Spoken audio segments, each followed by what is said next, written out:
చందమామ కథ. నా ఆత్మకథ. చందమామ. అమ్మా చందమామ ఒట్టి అల్లరివాడే. ఎప్పుడు చొక్కా అన్న తొడుక్కోడు. నేను చూడు ఎలా తొడుక్కున్నానో అని మీ అమ్మతో నా మీద చాడీలు చెప్తుంటారు, నిజమేనా? నేను ఎందుకు తొడుక్కోనో ఎప్పుడన్నా ఆలోచించారు? దీని వెనక ఒక పెద్ద భారతం ఉంది. మా అమ్మ మొన్నటిదాకా చెబుతూనే ఉండేది. నేను పుట్టగానే ఆకాశమంతా వెలుతురుతో నిండిపోయిందంట. అది చూసి ఆశ్చర్యపోయి గ్రహాలు వచ్చాయి, చుక్కలు వచ్చాయి, నన్నంతా చక్కని తండ్రి అంటే చక్కని తండ్రి అన్నారు. మంచి రోజు చూసి అశ్వని నాకు చక్కని ఉయ్యాలు తెచ్చింది. భరణి అందులో ముత్యాలు వేలాడగట్టింది. కృత్తిక, రోహిణి, అనురాధ, రేవతి దానికి రంగురంగుల మబ్బు తెరలు కట్టారు. ఆ తెరలకు ఒక అంచున మెరుపు, మరొక అంచున ఇంద్రధనస్సు ఉండేవి. చందమామ ఉయ్యాల నేను ఊపాలి అంది రోహిణి. కాదు కాదు నేను అంది రేవతి.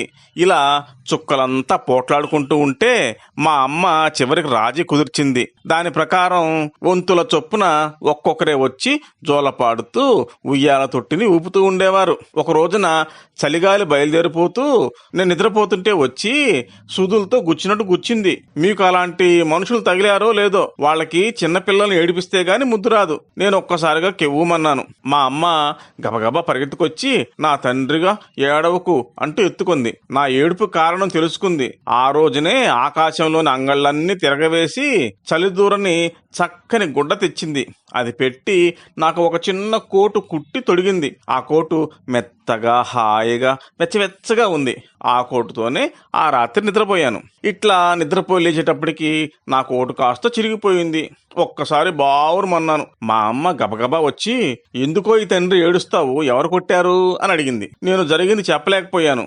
ఉయ్యాల ఊపుతున్న రోహిణి వట్టి కొంటె కోణంగి. అది నన్నేమన్నా చేసిందేమోనని కసిరి నన్ను తన చేతుల్లోకి తీసుకున్నది. నేను ఏడుస్తూనే చిరిగిపోయిన కోటు చూపించాను.